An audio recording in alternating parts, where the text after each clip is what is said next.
안녕하세요. 갱년기 레시피 쓰는 전 선생입니다. 식채널 구독자 여러분 만나서 반갑습니다.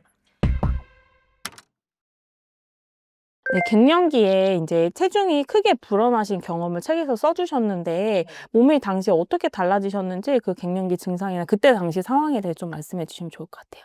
처음 이제 몸무게가 먼저 불었다고 느끼기보다는 피부의 변화가 먼저 있었어요. 한 번도 제 피부가 뭐 어디가 아프다든지 건조하다든지 유난히 뭐 막 이렇게 약이나 시술이나 화장품을 쫓아갈 정도의 문제가 있어 본 적이 한 번도 없는데 머리카락이 닿기만 해도 부풀어 오르는 거예요. 붉어지고 부풀어 오르고. 미용실을 갔는데 뒷목이 거북이 등 껍질처럼 이렇게 껍질이 막 허옇게 진짜 각질이 막 두두둑 떨어지듯이 화폐상 건선이라고 하는데 그렇게 되고 샤워를 하면 샤워 물줄기가 몸에 다 닿은 부분이 다 올랐어요. 그 처음에는 생각했어요. 내가 화장품을 뭐 잘못 썼나? 아니, 향수를 뭐 잘못 뿌렸나? 뭘 잘못 먹었나? 몇 번 그렇게 이제 다른 것들을 의심하다가 그 즈음에 밤에 이제 통증도 되게 심해졌어요. 관절통. 한 번도 경험해 본 적이 없는 이 손가락 관절 사이사이가 너무 아픈 거예요. 자다 일어나서 저도 모르게 울게 되는 거예요. 2시간, 3시간마다 깨고. 그 잠을 이제 충분히 못 자니까 아침이 너무 무겁고 10시 출근인데 10시 출근을 못 하겠는 거예요. 막 11시, 12시 겨우 일어나는 거예요. 그러니까 직원들 보기에도 너무 미안하고 민망하고 그리고 저를 막 자책한다 해야 되나요? 나무랐어요. 너 왜 이렇게 정신머리가 빠졌어? 너 지금 왜 이렇게 정신 못 차려? 근데 안 되더라고요. 그러는 즈음에 제가 느낀 건 옷을 쇼핑을 하는데 제가 보통은 5 사이즈를 입거든요. 그런데 빅 사이즈 옷을 자꾸 사게 되는 거예요. 빅 사이즈 채널을 보고 빅 사이즈 옷을 입으면 몸이 좀 편안한 거예요. 그때 제가 체중이 늘었다는 걸 느꼈어요. 정신 차리고 몸무게를 재봤더니 65kg까지 쪄 있는 거예요. 그 정신이 번쩍 들었어요, 살면서. 그래서 뭐 어떨 때는 통통할 때도 있고 조금 빠져서 예쁠 때도 있었지만 제 인생에 6을 달아본 건 처음이거든요. 앞자리가 바뀐 걸 보고 너무 놀라운 거예요. 그때 살찐 거 알았죠. 그리고 나서 봤더니 얼굴 피부뿐만 아니라 몸 피부며 뭐 이렇게 관절이며 뭐 손가락이며 하여튼 이전에 제가 아닌 거를 그때 깨달았어요. 몇 세 정도에 겪으신 변화실까요? 제가 조금 빨리 온 것 같아요. 처음에 이런 몸의 변화들이 일어났을 때 피부의 문제라든지 불면증이라든지 관절통이라든지 또 이제 감정의 기복이 막 이렇게 좀 심하게 변동이 되는 것들도 한꺼번에 내가 이게 갱년기인가라고 느낀 건 생리양이 급격하게 줄어들기 시작하면서 그런 게 한 1년 넘게 갔던 것 같아요. 생리가 하루도 채 양이 굉장히 많이 줄고 근데 그게 지금 40대 초반이에요. 그래서 제가 책을 내고 나서 역으로 추정을 해 봤더니 그런 몸의 변화가 나답지 않고 불편하고 이상하다고 느낀 건 아마 한 43세 정도였던 것 같아요. 굉장히 평균 나이보다 좀 빨리 온 편이에요. 그래서 보통은 40대 후반부터 온다고 하거든요. 조금 빨리 왔던 것 같아요. 갱년기에 이렇게 신체적인 변화가 있을 때 특히 인제 다시 인제 몸을 회복시키기 위해서 뭐 다이어트 시도하시는 분들도 많은데 굉장히 쉽지 않다고 알려져 있어요. 그런데 작가님께서 무려 12kg나 갱년기 다이어트에 성공하신 그 비법이 무엇인지 말씀 좀 운이 좋았던 것 같아요. 제가 물론 음식을 통해서 갱년기를 잘 극복할 수 있어서 이 자리에서 여러분도 만나고 있는데 저는 그거보다도 또 더 이면에 제 인생에서 제가 반려견을 이제 2마리하고 같이 함께 살고 있거든요. 그 친구들 통해서 이렇게 변화가 많이 오지 않았나. 왜냐면 몸이 이렇게 계속 처지고 힘들고 그런데 반려견들은 하루에 2번 이상 산책을 하는데 무조건 산책을 나가야 되잖아요. 근데 걸으면서 굉장히 많이 도움이 됐어요.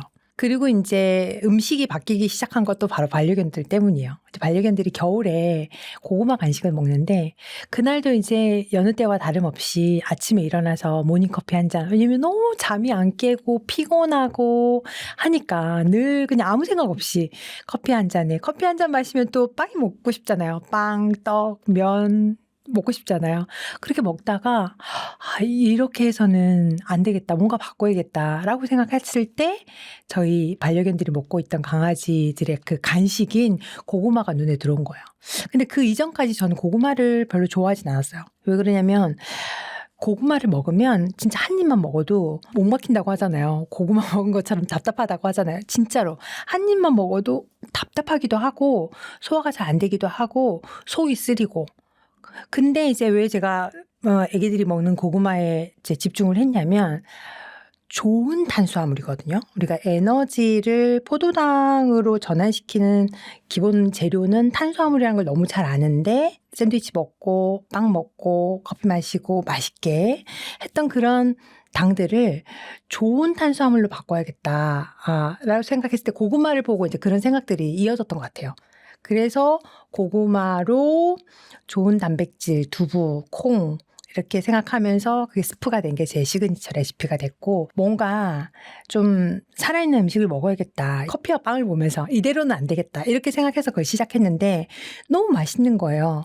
근데 먹다가 자연스럽게 그게 오전 공복에 그렇게 먹었는데 자연스럽게 점심으로 그게 저녁으로 다음 날로 아주 클린한 상태로 연결이 되어지고 그게 살이 빠지게 된 거죠. 근데 어느 날 보니까 피부도 좋아지고 있고 내가 한 번도 안 깨고 통잠을 잤구나라는 것도 깨닫게 됐고 피부가 막 터져서 아팠던 게 요즘 그런 적이 없네. 그 사실 막 계속 나아지는 그 상황을 계속 인지하고 있다기보다는 나아진 다음에 깨달은 거예요. 이 레시피가 나한테 이렇게 도움이 줬구나. 그리고 본격적으로 하나하나씩 바꿔가면서 제 갱년기 레시피가 시작이 된 거죠.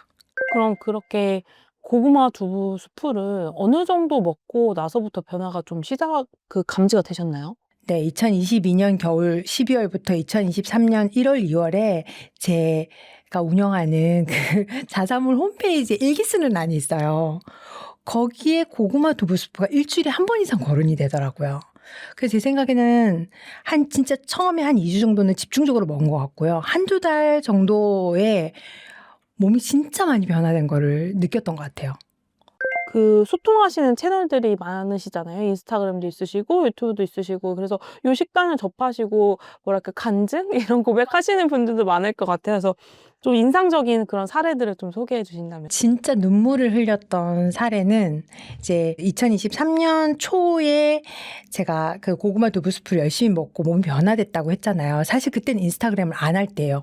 이미 몸이 많이 좋아진 다음에 여름쯤에 이제 우연한 계기로 이제 인스타그램으로 하나하나 제 레시피를 소개를 하면서 2024년 1월 2일부터 이제 많은 사람들이 팔로우 해주시고 막 좋아해 주시고 저장도 하고 질문도 주시고 막 하니까 이게 도움이 되는구나. 많은 사람들한테도 도움이 되는구나라고 제가 느껴서 툭 제가 던졌어요. 우리 100일 동안 한번 같이 해보실래요? 했던 게 갱년기 100일 레시피거든요.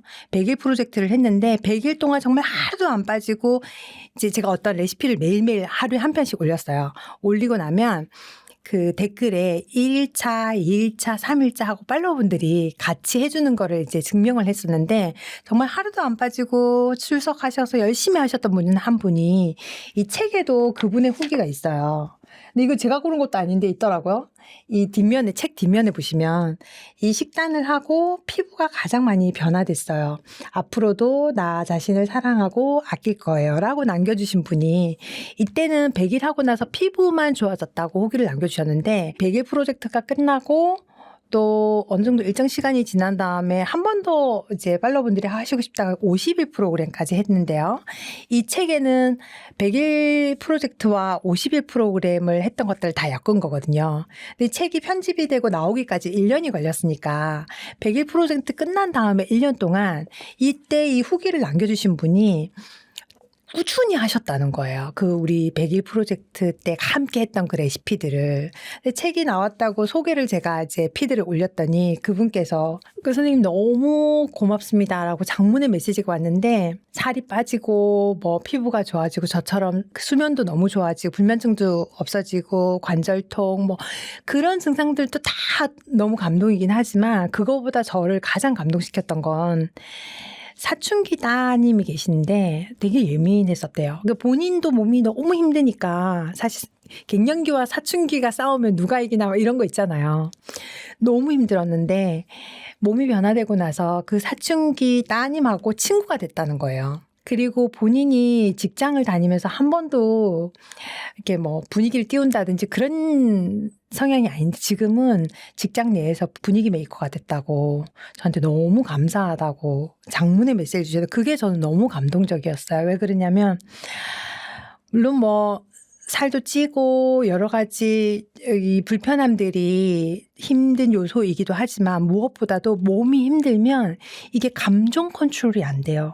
가족 내에서도 그렇고 직장에 다니시는 분들은 더더욱 그렇고 근데 그렇게 불같이 분노하거나 화나거나 내 감정에 기복이 생길 때 내가 보이거든요. 근데 저답지 않다는 걸 느끼면 그게 또 엄청 힘들어요. 몸이 물리적으로 아픈 것만큼 힘이 든데 음식을 바꾸고 몸이 변화하고 다시 에너지가 긍정적으로 차는데 마치 새로운 사람이 된 것처럼 굉장히 포용력이 넓어져요. 저는 제 경험이 그랬거든요. 근데 그분이 마치 제가 경험했던 것을 내가 이렇게 커닝페이퍼 준 것 마냥 정말 똑같이 저한테 메시지 주신 거예요. 그동안에 힘들었었겠지만 그 변화되는 과정이 얼마나 감사함으로 가득 차고 행복한지가 너무 공감이 돼서 메시지 보는 동안 엄청 많이 울었어요.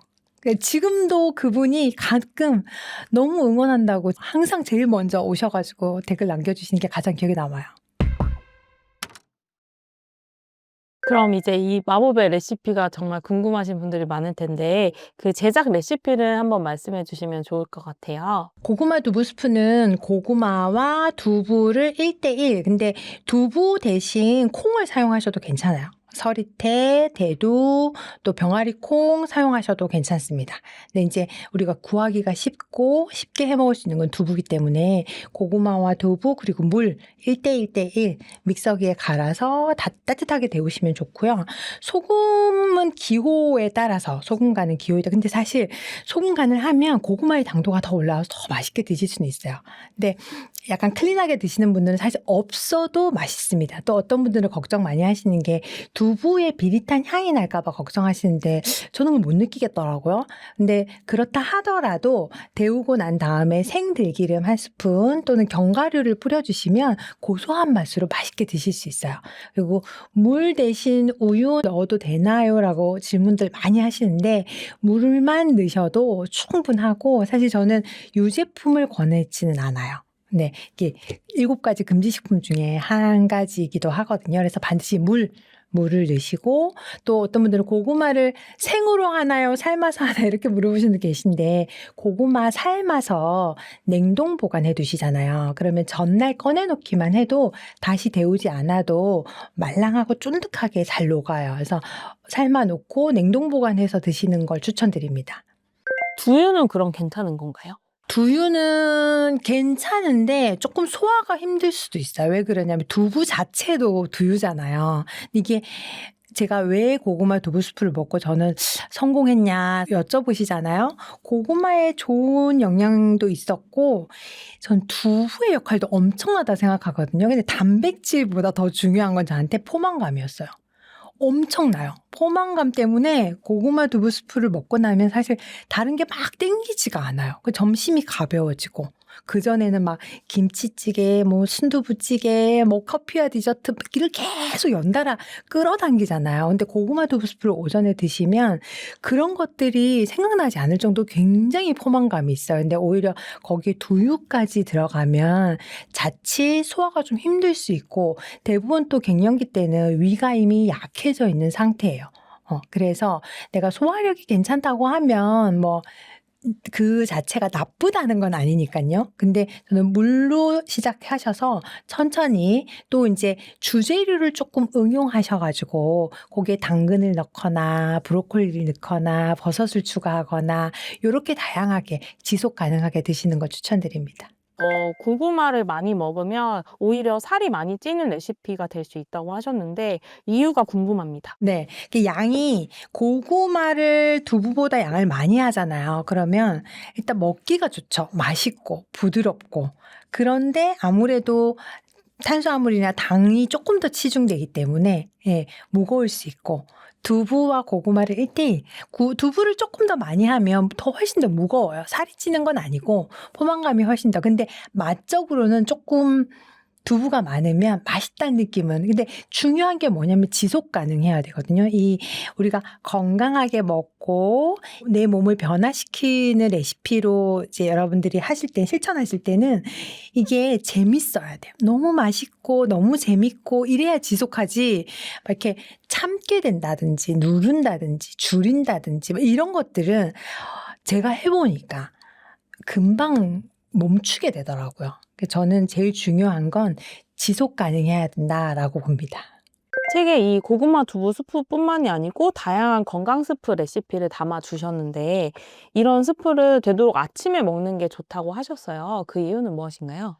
오전에 가장 제가 추천드리는 거는 천연 수분을 함유한 과일과 야채식입니다. 그럼 샐러드가 되겠죠. 근데 아까도 말씀드렸다시피 갱년기 즈음에는 위벽이 얇아져 있거나 약해져 있거나 염증을 이미 가지고 있는 분들이 많아서 생야채가 좀 불편하신 분들이 되게 많아요. 그래서 야채를 쪄서 먹거나 구워서 먹거나 온샐러드로 드시는 것도 좋은데 그거보다 훨씬 더 위에 저 자극은 사실은 간 상태죠. 그게 수프예요. 그래서 우리가 많이 알고 있는 마녀 수프가 오전에 위에 부담을 주지 않으면서 편안하게 또 영양소를 공급할 수 있는 방법이거든요. 저도 만약에 2가지 샐러드와 스프를 둘 다 드셔도 되는데 둘 다를 드실 때는 원칙적으로는 샐러드를 먼저 먹고 스프를 드시는 게 영양적인 측면에서는. 그런데 이게 상황이 다 다르잖아요. 그래서 위가 조금 약해져 있고 불편하고 이런 것들이 조금 어색하다 하시는 분들은 스프를 먼저 하시고 어느 정도 에너지가 올라오고 몸의 컨디션이 좋아졌을 때 샐러드 또는 같이 이렇게 추천드립니다. 다이어트를 시도하시는 분들이 제일 먼저 바꾸는 것 중에 하나가 이제 현미밥, 잡곡밥 이런 거 많이 시도하시는데 이런 밥은 오히려 좀 소화에 있어서 좋지 않을 수 있다고 하셨어요. 맞아요. 왜 그러냐면 아까도 지속 가능성을 제가 굉장히 중요하게 생각하는데 이제 백미에서 잡곡밥으로 이제 우리 건강식해야지 하면 바로 바꾸잖아요. 그러면 좋은 단백질, 미네랄, 영양소를 섭취하기엔 너무 좋지만 제가 먼저 말씀드렸던 지속 가능성에서는 브레이크가 계속 걸려요. 한 번은 먹을 수 있는데 그거를 먹는 게 일단 맛이 없고 먹기가 힘이 들고 하다 보면 결국은 이게 멈추게 되고 또 잘못된 선택들을 하기가 너무 쉽거든요. 또 일단은 이 소화 장기들이 받아들일 준비가 안 된 사람도 되게 많아요. 저도 그랬고. 그래서 그럴 때는 백미에다가 섬유소를 많이 포함한 예를 들면 해조류도 좋고 푸른 야채도 괜찮고 요즘 같을 때는 톳도 괜찮고 다시마도 괜찮고 그다음에 이제 뭐 깻잎이라든지 우리 곤드레 같은 이제 나물밥. 근데 그거는 좀 어렵잖아요. 마른 곤드레를 또 삶아서 또 막 이렇게 해야 되는데 생으로 깻잎순 같은 걸 올리셔도 괜찮아요. 근데 이제 가장 제가 먼저 쉽게 했던 거는 다시마 밥이에요. 이 국거리용으로 냉동실에 이만큼 쟁여놓은 게 있더라고요. 제가 음식을 조금씩 바꾸면서 어느 날은 정신이 번쩍 그래서 사람들이 냉장고 청소를 하라고 하는구나. 냉장고에 유통기한 지난 또는 먹지도 않은 소스류들이 너무 많은 거예요. 그런 걸 과감하게 다 버리고 냉동실에 오래된 것들도 언제 먹을지도 모를 비닐봉지에 담겨져 있는 것들도 싹 다 버렸거든요. 근데 마지막에 버리기엔 되게 애매한 게 뭐였냐 바로 다시마였어요. 다시마가 잘라진 다시마 있잖아요. 엄청 큰 봉지에. 이걸 언제 다 먹어요? 국 끓일 때 한 서너 장 넣잖아요. 근데 이거 빨리 먹어야겠는데 어떻게 하지? 하다가 물에 불려가지고 이걸 믹서기에 갈아요. 그리고 밥할 때 넣으면 전복 향이 나요. 진짜로. 전복이 다시마 먹잖아요. 이 해조류 안에 들어있는 무코다당류들이 갱년기에 굉장히 도움이 됩니다. 그래서 바로 잡곡밥으로 가기에 조금 힘들다. 나는 길고 지속적이고 재미있고 맛있게 먹고 싶다 하시는 분들 한 2주 정도 다시마밥을 드셔보시는 것도 네, 추천드립니다. 녹차밥도 좋아요. 녹차밥도 좋고 다시마밥도 좋고. 다이어트 할 때 인제 뭐 국룰 중에 하나가 "국물은 먹으면 안 된다." 뭐 이런 얘기들도 있는데 책에 보니까 국 메뉴도 되게 다양하게 소개를 해 주셨어요. 그래서 살이 찌지 않는 국 레시피가 있다면 하나만 소개 부탁드립니다. 아마 국을 자제하라는 거는 자극적인 양념류 때문이지 않을까 싶어요. 그래서 저는 고추장, 고춧가루, 청양고추, 음식을 바꾸기 전에는 제가 생각해 보니까 청양고추가 없으면 냉장고가 허전할 정도로 많이는 안 넣지만 꼭 맛깔나게 한두 개는 넣었던 것 같거든요. 근데 내가 끊어야지 한 것도 아니에요. 이제 청양고추 안 먹어야지 이렇게 한 것도 아닌데 돌아보니까 최근 한 2-3년 사이에는 청양고추를 안 먹었던 것 같아요. 그런 것들이 자극이 되기 때문에 국 요리를 네, 드시지 말라 하는 것 같은데 저는 멸치 정도로 맑게 우린 육수에 야채를 넣고 소금 간 정도 또는 뭐 액젓 한 스푼 정도의 간 정도는 좋다고 생각하고요.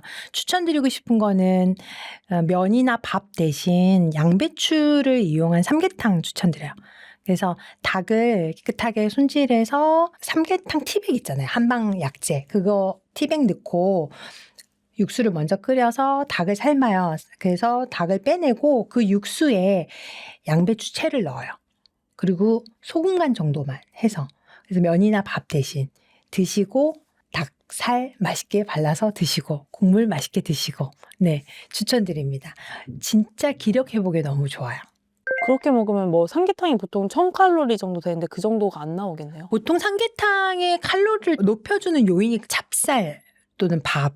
근데 그런 것들이 다 빠졌기 때문에 드시고 나서 속이 굉장히 편하네요. 그래서 제가 이 레시피에도 책에도 삼계탕 레시피를 소개를 해놨는데 속 편한 삼계탕이라고 이름 붙여놨어요.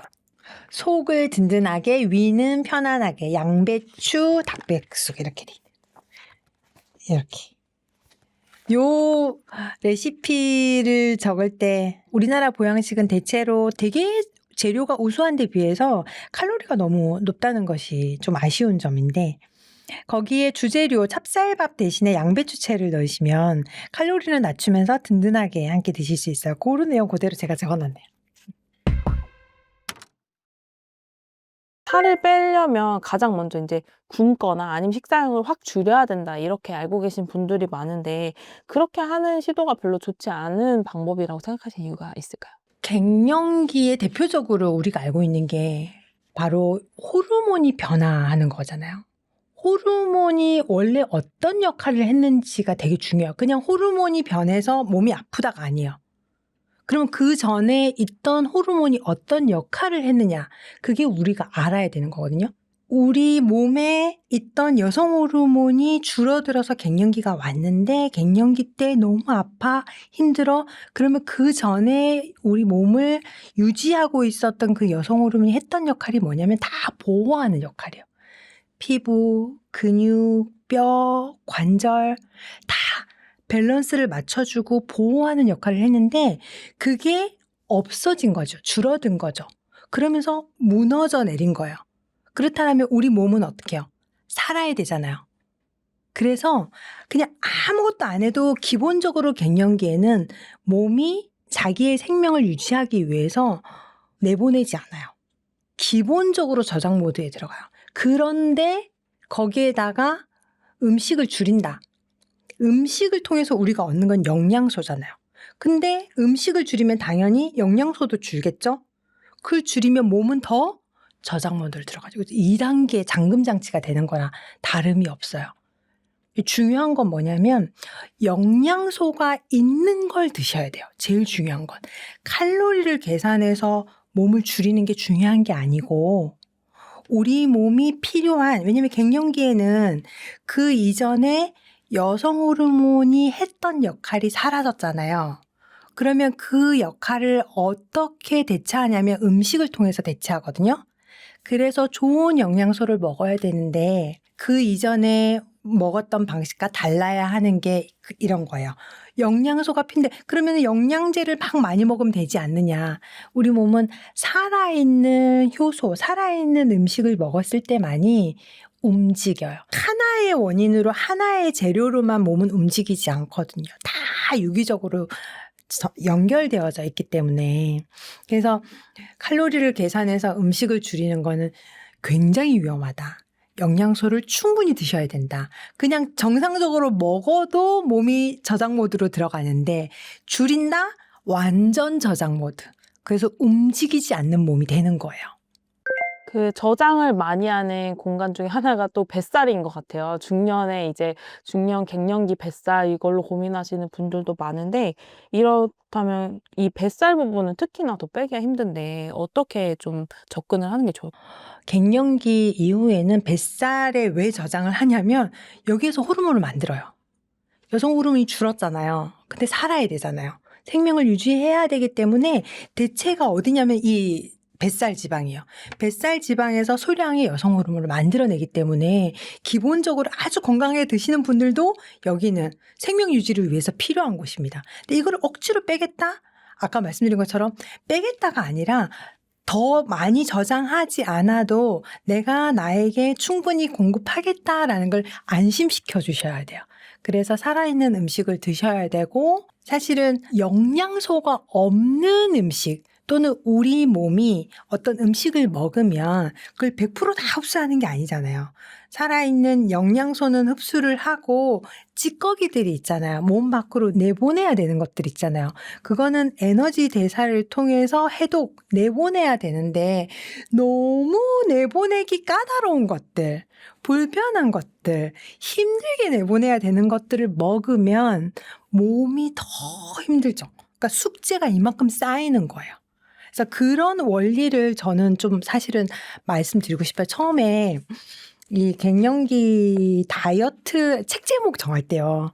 갱년기 다이어트를 또 물론 다이어트를 제가 100일 프로젝트도 하고 50일 프로그램도 해서 살도 빠지고 했지만 사실 체중 감량보다 더 중요한 건 건강 관리가 너무 진짜 잘 되는 거고 그것은 원리를 알아야만 몸의 원리, 몸의 메시지를 듣고 원리를 알면 너무 사실은 쉽거든요. 이게 정답이 아니라 해답이 정말 자기 안에 다 있거든요. 그걸 좀 말씀드리고 싶은데 혹시라도 제가 다이어트만 얘기하면 숫자, 몸무게, 체중 이렇게만 생각하실까 봐. 그리고 뭔가 우리가 그동안에 알았던 체중 감량은 자꾸 빼는 거잖아요. 그러면 적게 먹고 참아야 되고 눌러야 되고 막 이렇게만 생각하실까 봐 이 단어를 사실 선택하기가 되게 조금 고민이 좀 됐었어요. 근데 사실은 또 사전적으로 찾아보시면 다이어트가 진짜 건강한 거거든요. 여자만 하는 것도 아니에요. 남녀 누구나. 그리고 저는 이 책의 마지막 머리에 에필로그에 뭐라고 썼냐면 아마 신이 갱년기를 50쯤에 내려준 건 50의 나이를 지천명이라고 하잖아요. 하늘이 내려준 사명을 아는 나이. 그래서 이제 깨달을만 하니까 이때쯤 갱년기를 주지 않았을까. 갱년기를 맞으면서 오롯이 제 자신한테 집중하고 그 음식을 통해서 나를 돌아보고 정말 건강하게 시니어를 살 수 있게 준비할 수 있는 그런 기간이라는 생각이 진짜 많이 들었거든요. 그래서 오히려 저는 갱년기야 고마워라고 마지막에 남겼거든요. 진심이에요. 그래서 이 체중 감량 살을 빼겠다 이런 것보다도 여러분들 이 책과 함께 요 시간만큼은 나를 위해서 한번 써보는 게 어떨까 그리고 재미를 좀 느끼셨으면 좋겠어요. 그러면 살은 자동으로 빠집니다. 그 방금 말씀하신 것처럼 빼내기 힘든 것들을 좀 체크를 해야 된다고 하셨는데 책에 염증을 유발하는 식단을 확인하기 이런 파트도 있었더라고요. 그래서 이렇게 염증을 유발하고 좀 몸에서 배출하기 힘든 음식들은 어떤 게 있을까요? 그 얘기 먼저 해드릴게요. 금지해야 되는 7가지도 좀 이따 설명을 드릴 건데 그 이전에 건강도 한데 살도 진짜 빼고 싶다 하시면 중요한 건 루틴이에요. 어떤 걸 먹냐. 제가 이제 고구마 두부 수프를 시그니처 레시피라고 하니까 요번에 120만 뷰 이상이 나왔거든요. 그 댓글에 진짜 많은 분들이 이걸 하루에 몇 번 먹나요? 얼마나 먹나요? 뭐 얼마나 빠지나요? 막 이렇게 엄청 많이 물어보시는데 루틴이 진짜 중요해요. 그러니까 우리 몸에 하루를 살아갈 때의 자기의 리듬 리듬에 맞춰서 먹는 게 되게 중요하고 그 리듬을 제가 아주 간단하게 설명을 좀 드리자면 오전 공복이 되게 중요해요. 우리가 수면을 7시간, 8시간 주무시잖아요. 그러고 나면 우리가 잠을 자는 동안에 몸 안에 있는 체액이 계속 리사이클링 되거든요. 그래서 우리가 눈 뜨자마자 화장실 가잖아요. 그리고 맑은 물을, 따뜻한 물을 먹잖아요. 그건 맑은 물을 채워줘야 돼요. 화장실 가서 수분을 빼잖아요. 그쵸? 그동안에 잠을 자는 동안 계속 재활용됐던 체액들을 농축돼 있잖아요. 오줌이. 그래서 아침 오줌에 모든 우리의 질환들을 다 알 수 있을 정도로 농축돼 있잖아. 그걸 한번 빼내주기 때문에 맑은 물을 채워주는데 그때는 점막이 자극되지 않게 미온수로 드시는 게 좋죠. 그래서 미지근한 물을 드시라고 하는 거고 수면 시간이 지난 다음엔 점막이 다 열려 있어요. 깨끗한 상태이기 때문에 이때는 절대 가공식품을 드시면 안 되죠. 상식적으로. 그죠? 살아있는 음식, 대표적으로 과일, 야채를 먹으면 가장 좋습니다. 근데 그것이 내 몸이 받아들일 수 있는 상태로. 그래서 환경에 따라서 아주 취약할 때는 삶아서 따뜻하게 스프 형태로.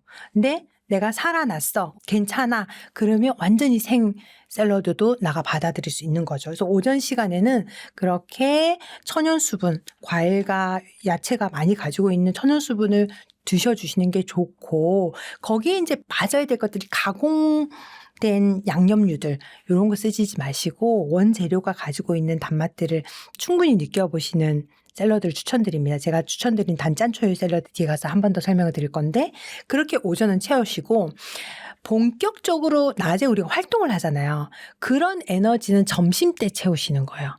점심때 일반 식사를 하시는데 드시고 싶은 거 다 드셔도 괜찮아요. 아까 우리 몸이 무리하게 이거를 해독해낼 때 힘든 것들 빼고 다 아시잖아요. 튀김 같은 거, 그죠? 양념 엄청 강하게 돼 있는 거, 조미료 막 엄청 그런 것들 빼고 가능하면 7, 80% 정도 살아있는 음식, 말 그대로 살아있는 가공되지 않은 음식을 위주로 한 일반식, 밥도 드시고 국, 반찬 마음껏. 그리고 이제 오후에 간식도 좀 드시면 좋아요. 근데 이때 이제 좋은 기름, 단백질 채워주면 좋아요. 뭐 달걀, 견과류 뭐 있잖아요. 그죠? 눈 떨리면 바나나도 드시고 그 시간에 오후 3시에서 5시. 그거 이제 마지막에 이게 중요한데 우리가 보통 갱년기면 최소 40대, 50대잖아요. 애기들처럼 몸이 클린하지가 않죠. 우리 다 숙제를 가지고 있잖아요. 찌꺼기를 몸 밖으로 내보내야 할 숙제들을 몸에 다 가지고 있잖아요. 그것들을 우리 몸은 언제 태우냐면 바로 밤에 잘 때 태워요. 그걸 우리가 해독이라고 하는데 밤에 많이 드시면 우리 몸은 소화와 해독을 동시에 못해요. 그러니까 밤에 굶으란 말이 아니라 내가 숙제를 많이 가지고 있으면 해독해야 할 숙제를 많이 가지고 있다고 스스로 생각한다면 소화할 시간은 최소한으로 줄이고 해독할 수 있는 시간을 줘야만 우리 몸이 살아날 수 있어요. 이해되시죠? 이 루틴을 지키시면 몸은 딱 알맞게 건강하게 예쁘게 그리고 살이 빠지기 시작하잖아요. 여러분들 몸 안에 얼마나 아름다운 몸이 있는지 몰라요. 그걸 발견하실 수 있게 됩니다.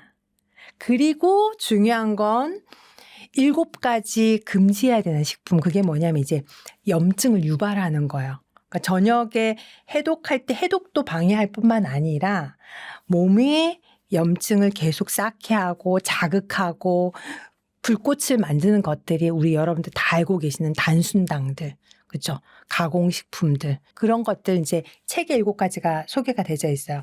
그런 것들을 좀 멀리 하시면 그것도 막 다 외워가지고 안 먹어야 이게 아니라 사실 다 알고 이게 뭐 어려운 게 아니에요. 다 알아요. 그냥 좀 줄여보겠다 또는 멈춰보겠다 요 마음만 드셔도 그리고 우리가 아는데 조율할 수 있는 거 하고 인지하지 않고 그냥 이렇게 방치하는 거하고 완전 다르잖아요. 그래서 저는 이제 이 책을 굉장히 쉽게 썼거든요. 책을 보시면서 느끼고 즐겨보시면 좋겠다. 그래서 그런 마음이었어요. 이게 진짜 쉽거든요. 재미있어야 돼요. 먹는 것도. 재미가 있어야 아침에 일어나서 막 냉장고 안에 사과, 샐러리, 단감 요즘에 단감이 이제 거의 끝나가는데 단감 드레싱 샐러드 꼭 드셔보세요. 마요네즈 드시지 마시고 너무 맛있어요. 단감을 껍질을 까가지고 속만 거기에 소금 쬐끔하고 깨 많이 넣고 생들기름 믹서기에 가르면 끝내줘요. 진짜 맛있어요. 그런 거를 이제 맛있는 먹고 싶은 야채들하고 버무려 드시면 돼요. 양배추, 사과, 파프리카 뭐 다 맛있게. 그러면은 자는 동안 내일 아침에 눈 뜨자마자 해 먹어야지 얼마나 행복해요. 그러니까 아침에 나와서 가득 먹고 삶은 달걀도 먹고 든든하게 도시락도 싸가시고 그리고 점심 때 친구들 만나서 맛있는 것도 먹고 오후에 간식도 먹고 그 산책도 좀 하시고 근데 저녁에는 아주 가볍게 드시거나 또는 멈추시거나 그래서 왜냐면은 숙제를 해야 되니까 그러면 어느 순간에 내가 2-3시간 자다가 깼던 분들 있죠. 계속 2시간 자고 또 깼네. 2시간 자고 또 이러시는 분들 어느 순간 아침도 내가 한 번도 안 깨고 통잠을 잤네? 그런 분들이 이제 서서히 회복을 잘했겠죠? 밤 동안에 해독도 잘했겠죠? 살도 빠지고 피부도 예뻐지고 제가 제 입으로 이런 말 하기 그렇지만 100만 뷰 이상 터진 영상 그 멀리서 찍었는데 어떻게 보이죠? 피부 좋다는 얘기도 엄청 많이 하세요. 근데 다 음식이에요. 뭐 제가 피부과를 가겠어요. 뭐 비싼 화장품을 쓰겠어요. 음식만 바꾸셔도 돈 버는 일입니다. 그리고 다이어트 할 때 아까 말씀하신 것처럼 이제 간식류 뭐 중간에 먹는 거 그중에서 제일 이제 현대인들이 끊을 수 없는 게 커피인데 책에 보니까 좀 커피 대신에 마시면 좋은 뭐 그런 건강 음료도 얘기해 주셨더라고요. 어떤 게 있을까요? 제 책에 소개한 거는 이제 계피, 생강 이런 것들인데 또 번거롭다고 생각할 수도 있어요. 제가 요번에 이제 갱년기에 좋은 하소로 하소차도 만들었거든요. 하소차도 여러분 좀 추천드리고 그 간식을 어렵게 생각하지 마시고 근데 이제 대부분 이제 건강한 간식 막 이러면 뭐 오이 막 당근 썰어서 챙겨 다녀야 될 것 같은 그렇게 생각을 많이 하시는데 저는 맛있게 드시는 걸 추천드립니다. 말하자면 뭐 당근 쿠키 같은 것도 만들어서 꼭 내가 빵 먹고 싶다 하시면 그리고 커피도 처음에 내가 완전히 끊는 게 너무 힘드시면 시간을 좀 옮겨보세요. 오전에 드시던 거를 오후 3시에서 5시 사이에 요렇게 드시는 걸로 추천드려 봅니다. 피곤해가지고 눈 떨리잖아요. 그러면 그 바나나 많이 갈아서 드시는데 바나나에 도라지 가루를 한 스푼 넣으셔서 물하고 갈아서 드셔보세요. 거기 견과류 좀 넣으시면 훨씬 더 이제 고소하고요. 맛있습니다. 우유 말고 바나나, 도라지 가루, 견과류.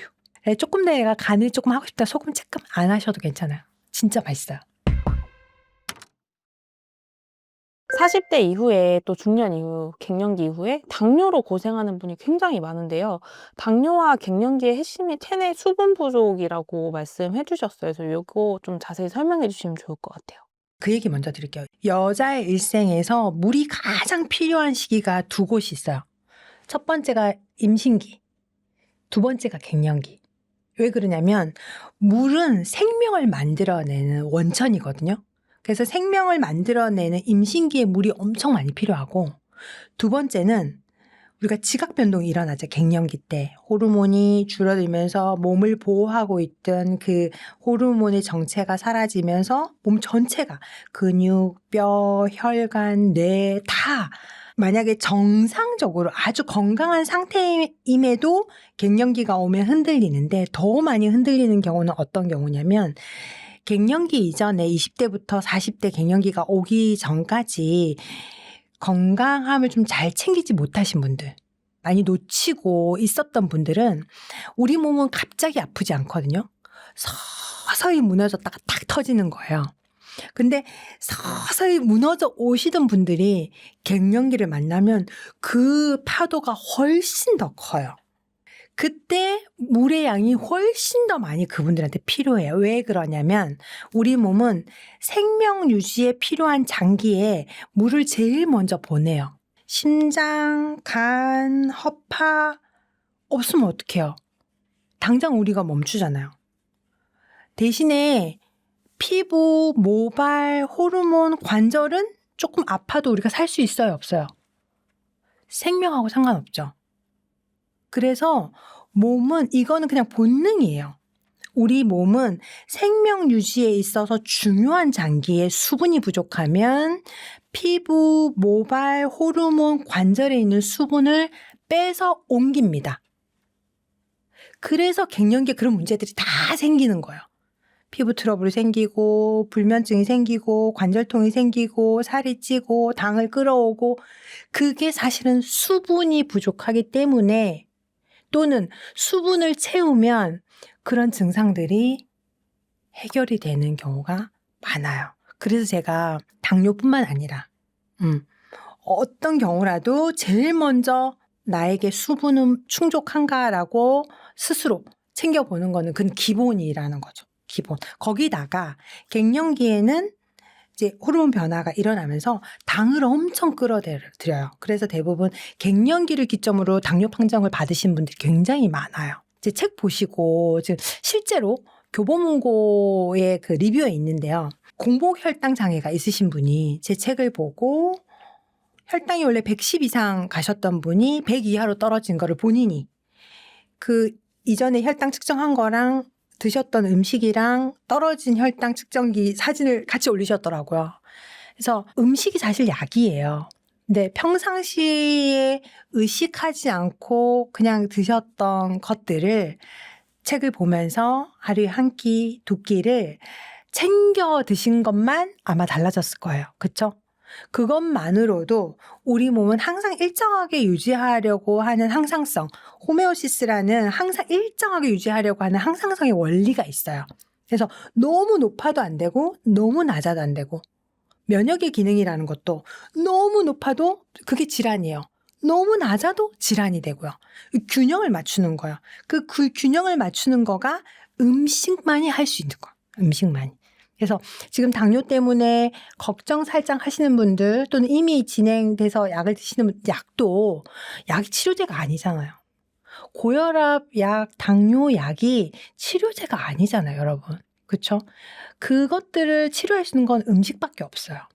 약을 당장 끊으란 말이 아니라 음식을 바꾸시면서 자연스럽게 몸의 컨디션이 올라오면 본인은 알 수 있어요. 본인은 내 몸이 달라졌구나. 에너지가 찼구나. 그리고 조금씩 약을 줄여가시거나 변화할 수 있는 기회가 분명히 옵니다. 그래서 이렇게 쉽다고 말할 수는 없는데 하실 수 있어요. 저는 장담합니다. 수분을 채워야 된다고 이제 얘기를 들으시면 그럼 물을 많이 먹으면 되는 거 아닌가? 이렇게 생각하실 수도 있을 것 같은데 그냥 맹물은 드시면 우리 몸이 흡수를 못해요. 그러니까 예를 들면 되게 마른 화분에 너무 말라서 물을 주잖아요. 그럼 사실 처음에 흙이 완전히 말라 있을 때는 물 다 토해내요. 그냥 다 밖으로 나와요. 근데 흙이 젖어 있으면 물을 부으면 싹 들어가죠. 그 원리랑 같아요. 그래서 우리 몸은 그냥 물을 마시는 사실은 다 마른 상태 때는 다 흡수하지 못해요. 근데 가장 우리 몸이 흡수하기 좋은 물은 천연 수분. 과일이나 야채가 가지고 있는 수분은 몸이 잘 흡수를 해요. 근데 과일이라고 하니까 자꾸 이제 단 과일을 많이 생각하세요. 뭐 바나나나 파인애플이나 체리나 이런 것들의 과일을 막 생각하시는데 저는 이제 좀 사과라든지 뭐 단감도 좀 좋습니다. 근데 이제 홍시하고 또 다르잖아요. 그렇죠? 단감도 이제 너무 많이 드시면 물론 안 좋겠지만 그런 약간 아삭아삭한 그리고 또 양배추, 파프리카 또 전 개인적으로 좋아하는 염증에 굉장히 좋은 샐러리 이런 야채들 좋아요.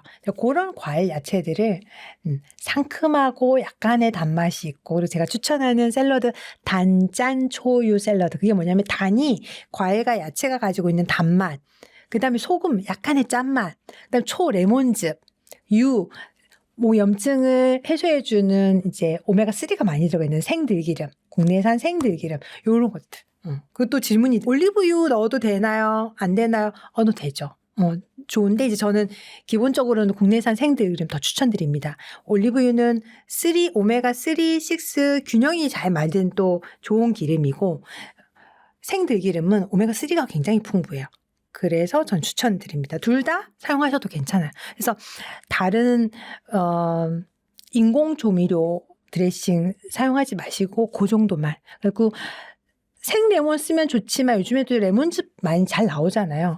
그렇게 하셔가지고. 근데 레몬즙을 샐러드에 넣어서 드셔도 맛있는데 사실 요리하실 때 드셔도 풍미가 굉장히 좋아져요. 그래서 저는 단짠초유 샐러드 할 때는 소금, 후추, 통후추 약간의 향, 그래서 소금, 후추, 레몬즙, 생들기름 기본으로 정말 맛있어요. 근데 단순히 샐러드의 양념뿐만이 아니라 일반 음식 할 때도 저는 그 조미료 정도를 기본 조미료로 사용을 합니다.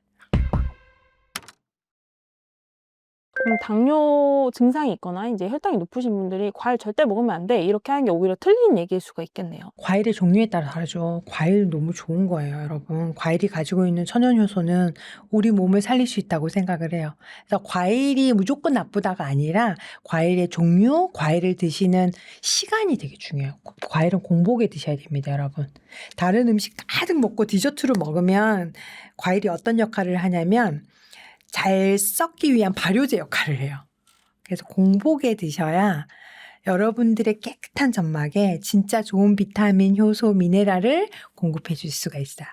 방금 그런 단짠 초유 샐러드라든가 아침 샐러드도 책에 되게 다양하게 소개를 해 주셨는데 그 채소 샐러드 같은 거를 '드레싱 없이 먹어야 돼.' 이렇게 생각하시는 분들도 있는데 드레싱 없이 먹는 게 더 좋은 건가요? 기본 드레싱 아까 말씀드린 이제 소금, 후추, 생들기름, 레몬즙 요렇게 드레싱 하시면 굉장히 맛있어요. 원래 원재료의 단맛도 다 느끼실 수가 있고 식감도 이게 과일 야채가 식감도 되게 좋잖아요. 그 식감과 단맛과 짠맛과 또 후추의 풍미와 레몬즙 다른 드레싱 없이도 고 정도 하시면은 충분하시죠.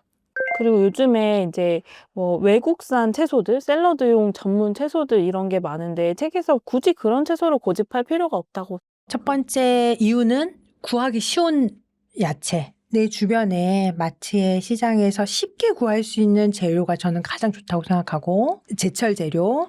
이제 두 번째는 뭐냐면은 서양 샐러드들이 수분량이 높아요. 그래서 엄청 먹어도 허기가 져요. 포만감이 좀 부족하죠. 근데 제가 먹는 야채들은 단단한 야채들이 좀 많아서 포만감이 충분히 있어요. 그래서 중요한 건 지속 가능성. 포만감이 있어야 이게 다른 걸 막 안 끌어들이거든요. 근데 말 그대로 그 서양 채소들은 전체 요리잖아요. 본 요리를 맛있게 먹기 위해서 자극하는 정도잖아요. 그런 야채를 드시면 다른 게 막 끌려요. 그래서 저는 이제 수분량이 너무 많은 야채들보다는 좀 포만감이 있는 단짠주 우리 주변에서 보실 수 있는 야채들을 추천드립니다. 그리고 아까 들기름 얘기를 해 주셨는데 들기름이랑 올리브유가 이런 오메가3 말고도 뭐 들기름을 조금 더 선호하시는 어떤 이유가 있을까요? 오메가3 말고는 없어요. 그게 제일 중요해요. 왜냐하면 그리고 또 하나는 올리브유보다 싸요. 그리고 국내산인 거. 올리브유 엑스트라 버진 엄청 비싼 거 다 수입이잖아요. 근데 진짜 중요한 건 냉압착 생들기름이어야 돼. 볶은 들기름, 고온에서 압착한 것들은 여러분 사실 보관도 굉장히 중요하고 요리의 풍미는 되게 좋은데 진짜 생들기름은 향이 없어요. 거의 맛이 안 나요. 그냥 밍밍해요. 그게 진짜 영양이 살아있는 거거든요. 근데 먹었을 때 들기름 향이 확 나고 고소한 거는 생들기름이 아니에요. 그건 그냥 고온에서 압착한 들기름이죠. 그러니까 풍미를 좋게 하는 진짜 빨리 먹어야 돼. 생들기름은 오픈하고 나서 2개월 안에 드시면 되시고 일반 들기름은 한 달 안에 드셔야 돼요.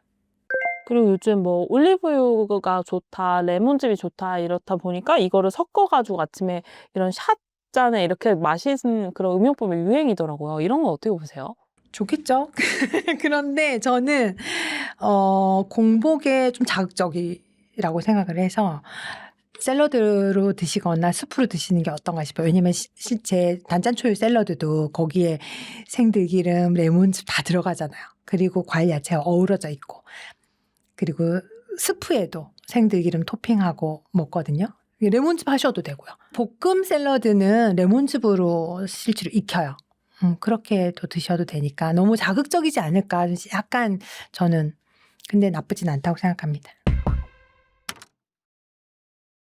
갱년기 변화 중에 하나가 피부 질환이 생기시는 분들도 많다고 하는데 작가님께서도 실제로 많이 겪으셨다고 하셨어요. 그 질환들 증상이 어떠셨는지 말씀해 주시면 좋을 것 같아요. 그때도 제가 이렇게 촬영을 할 때였는데 스튜디오 안에서 하루에 4시간, 5시간 이렇게 강의를 해야 되는 날이었어요. 그때도 제가 아마 그 증상이 심했던 것 같아요.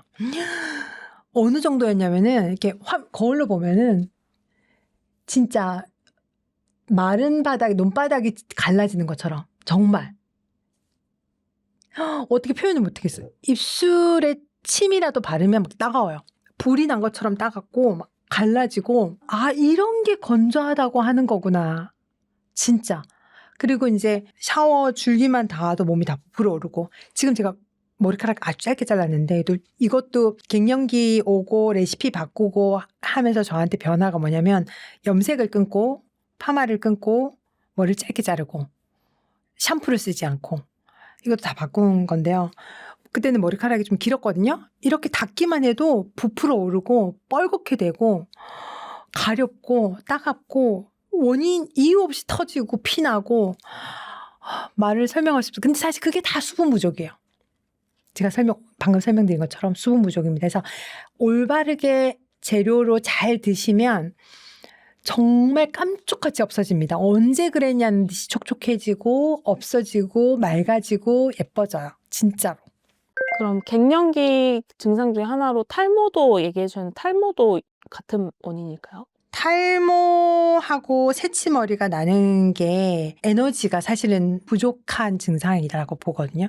음식을 바꾸고 이렇게 통증들이 사라지고 몸에 에너지가 차면 제가 숱이 진짜 많은 편인데 갱년기 증상이 진짜 심했을 때 머리가 진짜 많이 빠지고 흰머리가 진짜 많이 났어요. 근데 딱 이렇게 몸이 변화하고 나서는 지금 제가 염색 안 한 거거든요. 염색 안 한 상태고 근데 수치라든지 머리 색이라든지 다 이렇게 돌아오더라고요. 그리고 이제 아실 거예요. 흰머리 나신 분들 보면 이렇게 몸이 좀 좋아졌어. 그리고 흰머리를 탁 뽑아서 보잖아요. 뿌리 부분이 오히려 까맣고 끝에가 하얘요. 그건 무슨 말이냐면 힘이 없으면 사실 이 모발에 색소를 넣어주는 일을 하는 거거든요. 이 모근에서. 모발이 올라오잖아요. 원래 원 모발은 흰색일 거예요. 그런데 이제 거기에 멜라닌 색소를 입혀서 까맣게 올라오는 건데 힘이 없으면 그 색을 칠해줄 힘이 없는 거야. 그래서 하얀 새치가 올라오는 거고 그 머리를 뚫고 올 힘이 없으면 머리가 안 나는 거죠.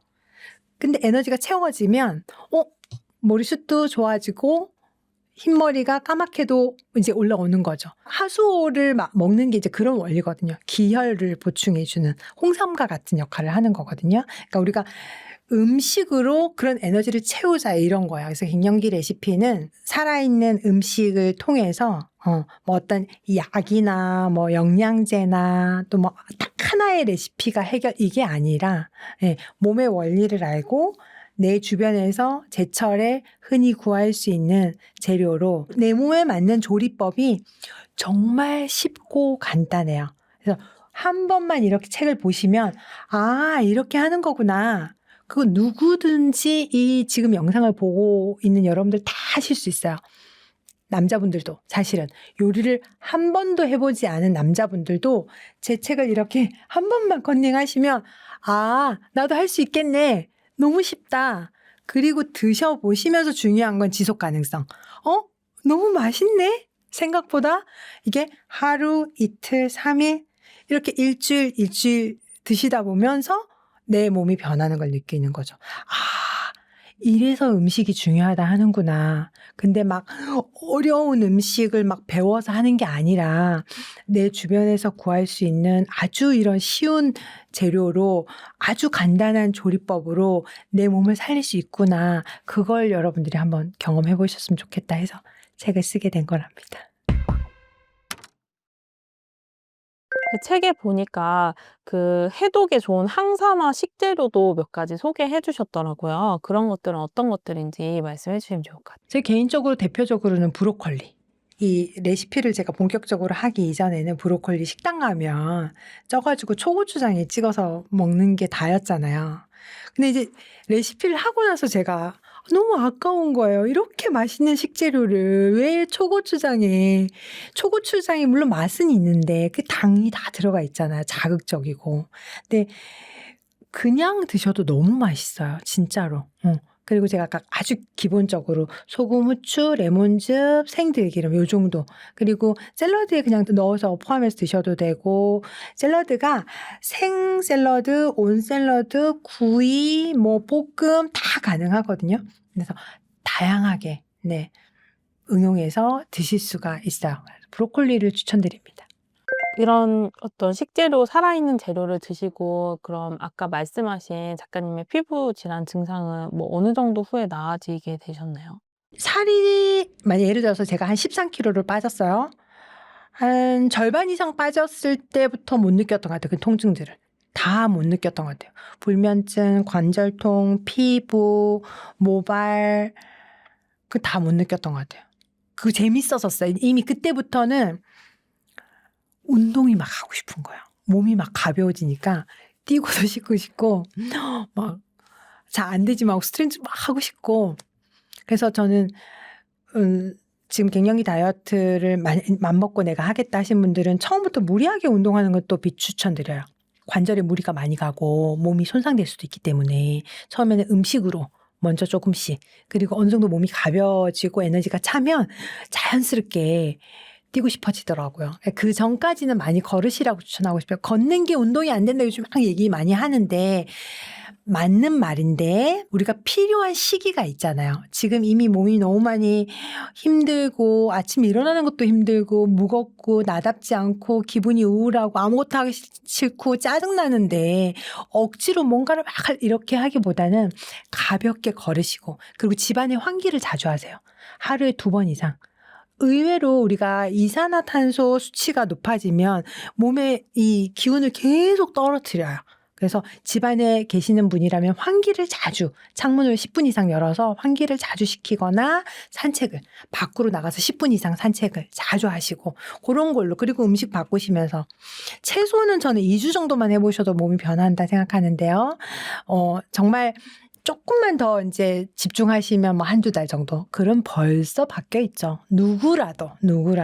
그러면 그때부터는 뭐 제가 말해주지 않아도 이제 다 느낌 오실 거고, 몸에 맞는 또는 환경에 맞는 운동을 서서히 좀 또 시작을 하실 거고, 갱년기 이후에는 근육 뼈 관리 하셔야 되거든요. 근데 운동을 또 안 할 수가 없어요. 그는 기본이에요. 물 먹듯이 해야 되는 거라서. 근데 이제 시작을 음식부터 바꾸셔서 몸에 에너지를 채우고, 그리고 건강하게 길게, 그리고 한 번 쫙 하고 이게 끝나는 게 아니잖아요. 사실은 지금 이 갱년기 레시피가 저는 건강한 시니어의 시작이라 생각하거든요. 이렇게 딱 세팅하는 거예요. 지금 잘 세팅해 놓고 건강한 시니어를 쭉 이어가시는 거죠. 그동안의 요리를 여러 가지를 그래도 해봤다 하시는 주부님들은 금방 잘 하실 거고, 남자분들도 아까 안 해보신 분들도 지금 보고 계시다면 책만 보시면 금방 따라 하실 수 있을 거고, 나 아직 갱년기는 아닌데 그래도 누구에게나 또 그동안 내가 좀 음식으로 건강관리를 좀 못 챙겼다 하시는 분은 누구나 보시면 도움이 되지 않을까 생각합니다.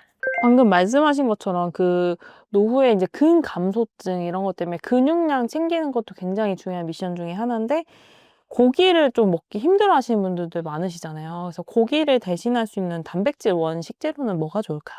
전 2가지 추천드리는데, 두부랑 친하신 분들이 건강을 좀 잘 챙기는 경우가 많아요. 두부, 2번째 버섯. 두부가 생각보다 맛있는데 그거를 맛있게 드시는 방법을 몰라서 그런 것 같아요. 대개는 저도 생각해보면 레시피 본격적으로 하기 전에 두부는 된장국 끓일 때 조금 넣는 거 정도 생각했거든요. 지금은 생두부도 너무 맛있고, 샐러드 할 때 생으로도 넣고 구워서도 넣고 조림할 때도 하고, 두부 구이로 스테이크처럼도 먹고, 고구마랑 갈아서 수프로도 먹고, 거의 매일 먹거든요. 그래서 다양하게 여러분 정말 맛있는 방법의 두부. 2번째는 버섯. 근데 버섯 자기가 갖고 있는 채즙이 있어요. 버섯즙이 있어요. 그래서 사실은 버섯을 굽기만 해도 사실 맛있거든요. 버섯 안에 나트륨도 있고 수분도 충분해서 오일이나 물이 없어도 버섯만으로도 맛있는데, 버섯을 기름을 두르고 막 볶는다든지 하면 조금 느끼해져요. 그래서 저는 버섯 자체의 맛도 여러분들 느껴보셨으면 좋겠어요. 우리나라 성인 절반 이상이 뭐 비타민C나 유산균이나 영양제를 먹고 산다고 하더라고요. 근데 이렇게 말씀하신 대로 천연식재료를 바꾸면 이런 유산균이나 영양제의 도움을 받지 않아도 괜찮을. 제가 끊었어요. 그게 이제 나 이제 끊어야지 이렇게 한 것도 아니고 자연스럽게 레시피를 하면서 제 몸이 변화하고 나서 제가 돌아봤더니 이만큼 챙겨 먹던 영양제를 어느 날 내가 안 먹고 있더라고요. 그리고 자연스럽게 남아있는 거 다 먹고 지금은 먹지 않아요. 음식을 잘 하시면 굳이 필요하실까 싶어요. 제 생각에는. 제 그 온라인 서점의 도서평 중에서 어떤 분이 이런 글을 쓰셨어요. 이 책은 갱년기 여성뿐 아니라 모든 여성들이 살면서 한 번은 꼭 읽어봐야 할 책이다라고 어느 분이 남겨주셨더라고요. 그게 전 너무 감사했어요. 그래서 그 체중, 숫자, 몸무게, 다이어트 이런 그 우리가 기존에 갖고 있던 그런 이미지보다 살면서 한 번쯤 그동안 잘해오셨던 분들이라면 또 필요 없겠지만 한 번은 나한테 오롯이 집중하는 시간, 나를 위한 시간을 이 책과 함께 했으면 하는 바람입니다. 그리고 여러분들 한번 읽어보시면 진짜 너무 감사하다. 아까 제가 갱년기야 고마워 한 것처럼 너무 감사하다. 내 자신에게 그동안 살아와주고 잘 여기까지 와준 거에 대해서 너무 고맙다. 이런 마음이 아마 드실 거라고 장담합니다.